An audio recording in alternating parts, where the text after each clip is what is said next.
to my channel. I know. I always feel like I'm apologizing for this. I know I've been off for a while, but you guys have to understand, and you will understand in today's video, why I've been gone for a little bit. There is good reason for it. There's actually multiple reasons for it. We'll get into that. But first, before we get into the topic of the video today, I want to talk about two things. Number one, as always, I want to make sure that you subscribe to this channel on YouTube. If you think you have been subscribed, please note, and this is part of the reason why I took off for a little bit, is that YouTube has been deleting my followers, as they always have been, but it comes and goes, it ebbs and flows. Sometimes they delete a lot more, sometimes they don't delete any, but just make sure that you are subscribed to the channel, and also make sure that you go to my website at letstalkdarling.com. Make sure you scroll on up to the top and follow me on all my social media platforms, and then scroll down to the bottom where you can put your email address in there and we can stay in contact just in case I get booted off of here. You guys know that drill, so please make sure you go do that. And also, before this video gets started, please make sure you go and hit the like button so that this video gets shown, doesn't get censored. Make sure you drop a comment, let me know you're there.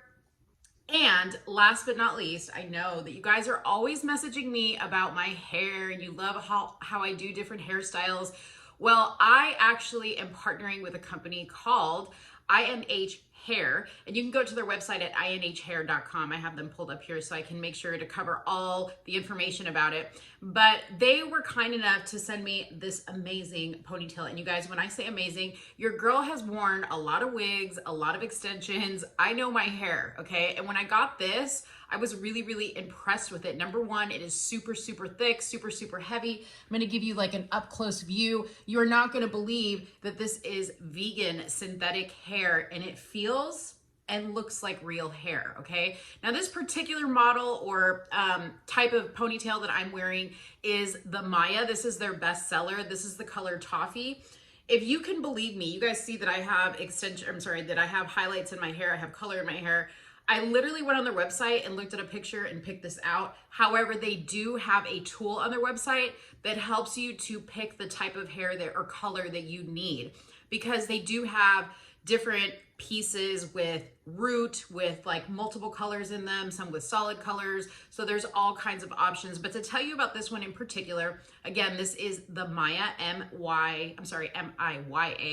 It is a full wrap ponytail. So I'm gonna, as I'm talking about it, I'm gonna kind of insert a photo of what I'm talking about. It basically just clips in here. It has a piece that you wrap around, which you can see right there. You can pin it, you can put a ponytail. It is super, super secure. Like I stated, it is vegan, which is amazing. It is synthetic hair. This particular one is 26 inches in length or 66 centimeters. It weighs about 110 grams. And let's see, it is heat resistant up to 320 degrees. So when I got this, it had like a little bit of like, it looked almost like a crimp in it. And I took my flat iron, put it at a really low heat and just ran it through and smoothed it out. And don't look at my nails, those need to get done. But look at that, beautiful, beautiful hair. It feels wonderful. For those of you guys that wear synthetic ponytails, oftentimes as the day goes on and you start to get hot, it'll mat and it'll get kind of gross in the back. This has not done it. This has not done it. And this is super, super long. I haven't tried to curl it yet, but I'm gonna try at a low heat to curl it. You can wash it and it bounces right back to its original state. So here's the exciting part, is they have given me a discount code for you guys to use if you want to try this hair out. It comes highly recommended. I would never recommend anything to you that I really didn't like and really wouldn't use. So if you would like to purchase this hair or any other hair on their website, go to inh.com, go on, pick out your hair, and then enter Darling15 at checkout, and that will give you a 15% discount. All right, guys, so enough about hair, enough about subscribing to my website, all this other jazz. I wanted to give you guys the video that many, many people have been waiting for. Now, I want to try to keep this video as short as possible, but give you all the information. So I'm not going to go into the story prior because I have several videos on that and you can go check it out, and I'll go link it in the description box. However, many of you have asked about Richard, okay? So Richard was the gentleman that I was helping through my Venmo challenge, and it became a lot bigger of a ordeal than I thought it was going to be. He was in a very bad situation. I'm just trying to give you the gist. He was in a very bad abusive situation, and it became really obvious to me really quickly that this was more than just giving somebody money. This was about helping somebody out of a bad situation. Well, as you guys know, because I was keeping you kind of informed as I was going along, we raised a lot of money for Richard. We never quite hit 5,000, but we got really, really close. And I was able to also secure housing for him to get him out of the place that he was in. I was working with Officer Brandon Tatum on getting him a vehicle. So a lot of stuff was going on in the background, which is why for a long time, I wasn't really giving many updates because we were working on that, right? Well, something really happened, and I honestly, to this very day, do not understand where it all went wrong, because I haven't spoken to Richard in a couple weeks, and I'm going to tell you why, and what I have ultimately decided to do.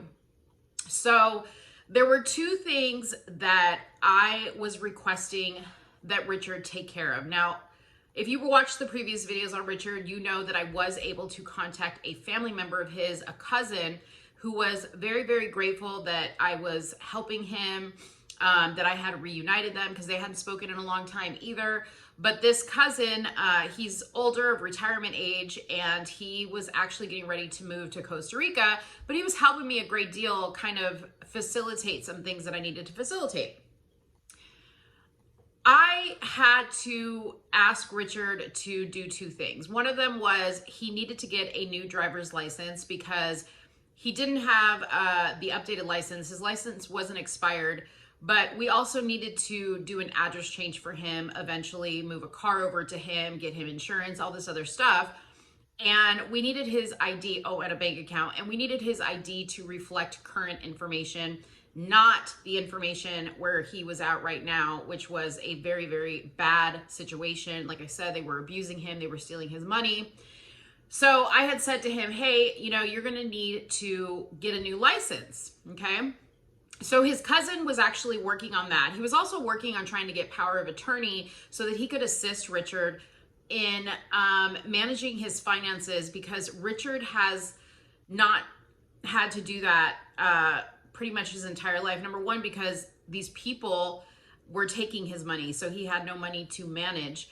But number two, he just wanted to make sure that when we gave Richard this money, that he could make sure that Richard wasn't going to fall back into the same pattern that he was in currently, and letting people take advantage of him, okay? So that was one thing. The other thing we were trying to do is Richard did not have a physical copy of his Social Security card. Now, you know that a lot of places you need to show your actual Social Security card. You can't just give your Social Security number, and Richard had lost his. So I needed him to go do that. Now, that's something that I couldn't do for him. Those two things I could not do for him. And I was continuously kind of checking in with Richard every week and saying, hey, where are you at with this? What are what's the status? And he kept kind of giving me the runaround, right? So I tried to make it easier for him, and I called the Social Security office. They told me he needed to make an appointment to go physically in. He couldn't do it online, just because of some back end stuff or whatever. And he needed to physically go into the office to get the Social Security card issued to him. So I said, okay, what number does he call to make this appointment? What does he press when the phone picks up? Because these automated things, and Richard is, a little bit older and not as savvy when it comes to social media or, internet or computer stuff, right? So I was trying to make it as easy as possible for him. Same thing with the driver's license. We did the same thing. So I called Richard and I said, hey, where are you at with getting your Social Security? And he's like, well, I haven't done it yet, and I got to go in and I got to get a ride. And I said, I can give you a ride. I can take you. It's not a problem. You just need to set the appointment. I can't set the appointment for you. You need to do that. I can take you to get your driver's license. I can take you to get your social. We have an address where all that stuff can be sent to so that it would be completely safe. Here's the information you need. Here's the day that I need it done. And I'm going to call you next week to check up, right? So the week came and went. I called Richard, checked up on him to see if he had done any of the things I'd asked him to do, and he hadn't. Well, at this point, I started to get kind of frustrated. I called his cousin, and his cousin said, this has kind of been the problem with Richard, is that we have tried to help him multiple times, but for whatever reason, he always gets to a point where he gets a little flaky, and it's almost like he doesn't want the help. So I kind of prayed on it for a little while. That was a lot of the time that I took away from talking about it was spent in prayer about it, wondering what the next step was going to be, wondering what I should do. Meanwhile, I had, a contractor that was going to work to get the new home that we had set up for him kind of updated, and, needed a new water heater. There was some rains in Texas and it took on some roof damage, so we needed to fix that. So I was putting in a lot of time and money into making that happen, as well as Officer Tatum, Brandon Tatum, was using his resources on his side to try to secure a vehicle, because Richard needed a vehicle because he was going to be essentially moving away from home, and these people took him everywhere he needed to go. So he was going to need his own vehicle. Brandon and I were planning a lot of stuff and, thinking about, how we could document all this, because I really, really wanted to document this process and really show people how you can really make an impact in people's lives. I mean, we had so many plans to really just make this a great feel-good moment and bless somebody ultimately, right? Well, after a lot of prayer and discussion with his cousin, and also discussion with his boss at work, who I have become, close with, she said to me, Richard seems a little bit kind of removed lately. Like he's, not the same, not as excited as he was about it before. And I said, do you think it's because he's getting scared? And she goes, no, because, and I can attest to this, every time we would get on the phone, his questions to me were, when are we going to do it? When can I leave? When are you guys going to come get me? Like, he wanted to leave. He wanted to leave so bad. But I honestly don't know what the hesitation was in doing the two things that I asked of him. And ultimately, it came to me that if he wasn't willing to do the work for those two things, I was afraid that I was going to set him up for failure. Yes, I was going to give him this money. Yes, I was going to put him in a new place. Yes, we were going to get him a new car. But mentally, was he ready to really remove himself from the situation he had been in? That was the question that I kept pondering and pondering and pondering over. And the answer that God gave me was, he's not. And that was a really hard truth to accept and swallow. But I had to, because while I was trying to do something good for Richard, I couldn't ignore the fact that he may not be ready for this. He may be so used to his situation that the thought of leaving it is scarier than staying in it. And I think people who have been in an abusive situation like this can probably understand what I'm saying. That when you have been controlled for so long and so much, that you don't know how to take care of yourself. You don't know what it feels like to be free. It's kind of like the parable where you a wild animal, the cage opens and they don't move. They just stay there because they don't know what's out there. They don't know how to defend themselves. They don't know how to hunt for themselves. You know what I mean? So while Richard never actually said that to me, I gathered that through his actions. And also, I consulted a lot. There was a girl that I met on Instagram who was a social worker. And she told me, she said, this is something that is very, very common with people in this type of situation, that you can literally hand them a golden platter of opportunity, and all they have to do is a few small things, put a little bit of effort into it with somebody's help along the way, and they still don't do it because either they're afraid or they just figure it's easier to stay where they're at. So it's a really, really sad situation. Now, the other thing that was really taking me a lot of time and was really, really causing me a lot of anguish was the donations. We had raised all this money and I was just thinking, what am I going to do? What am I going to say to people? I don't want people to think that I'm like grifting and trying to take people's money. So I kind of had to go and I called Venmo basically to ask them, you know, what my options were as far as refunding money goes. And they said, well, our platform doesn't really allow you to like easily refund money, but you can individually refund money, you know, to people who would like their money back, right? Well, I had hundreds and hundreds and hundreds of donations. The majority of them were, you know, $1, $5, $10, which was great because we got to where we got to with those donations. It didn't matter how big or small the donation was, they were all amazing. But what I decided to do, and again, this is what took a long time, is because I wanted to get this done before I came on here and made this video, was I reached out to people that made the largest donations, like in the hundreds, over $100, and personally explained to them what had happened and said to them, if you would like a refund of your money, let me know and I will refund the money to you. So these people were amazing, super understanding. I think I only had to do 2 full refunds and 1 half a refund. Somebody said, just give me 50% of it and then you can keep the other 50% because I still want to use the money to do something great for somebody with, right? And I'm still, you know, talking to Brandon, who has a lot of resources on trying to brainstorm on how we can use this money to really bless somebody. So I have reached out to, again, only the people personally who made large donations and offered them a refund. If you made a smaller donation, and what I mean by smaller is like under $50, I think I like capped it at like 50 and above, and you still want a donation and you donated through Venmo. I had a few people donate through, I think, PayPal and maybe like a couple through Cash App.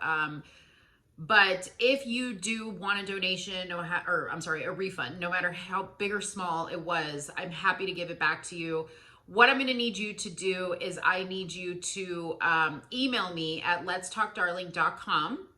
I need you to tell me how much you donated. If you don't know, you should be able to look at the app that you donated through and it'll tell you. And also your email or your username on there, depending on which one you donated through. It'll take me a little bit to find you, and then I can go ahead and refund your money. So the reason why I did it that way is because I didn't want to be inundated with like hundreds and hundreds and hundreds of messages of people asking what happened or people asking for a donation or a refund, which I don't mind giving a refund at all.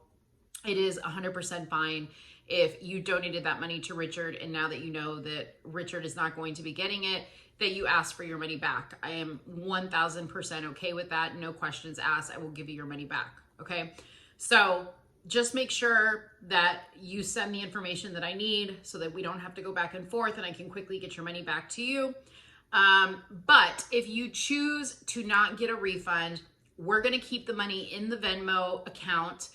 And by the way, if you donated through PayPal or whatever, I moved the money over to Venmo. So, we're going to keep all the money that we do have left over in there, and we're going to find somebody to donate it to. I want to personally give it to somebody. I don't want to like donate it through a charity where I really don't know who it's going to or where it's going to.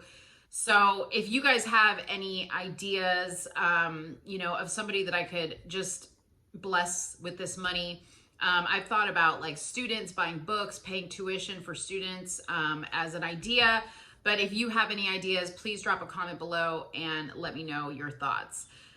At any rate, that is the story with Richard. I feel a huge sense of relief now that I have gotten this message out to you guys. And that I've also let it settle a little bit inside me, because I think, you know, I also kept asking God, like, what was the purpose in me and him going through this? And I'm not sure I'm fully, you know, aware of what the purpose is, but I definitely think that I have learned that you can only help people who want to be helped. And, you know, while I wasn't able to monetarily bless Richard. I hope that at the very least, he now knows that there are people out there that care and that a door did open for him. Now, whether he chose to walk through it or not is with him. It's not within my control. But I hope he has a renewed sense in people, that there's people out there that don't even know you, that care a whole lot. And, you know, I also learned a lesson, that, you can want to give, you can want to bless, but, you know, it has to be right. And if it's not right, you need to listen to that gut instinct, because maybe that's not the person you were supposed to bless. Maybe there was just supposed to be a lesson out of this, for you. So ultimately, that is the story. If you guys have any questions, feel free to reach out to me. Drop a comment below. You know I read all your comments and try to respond to everybody. But I thank you guys so much, especially those of you guys that donated to Richard. I promise you, we are going to get this money to somebody or a bunch of somebodies, because we right now we still have a lot of money. And we will do something good with it, and you guys will be a part of it, and you guys will be credited with it, because without you, I couldn't have done this. So thank you guys so much for watching this video, and don't forget to like this video. Don't forget to share this video if there's anybody that donated that you think might want to, you know, watch this. And yeah, that's all I got for you guys, and thanks so much for watching. Bye-bye.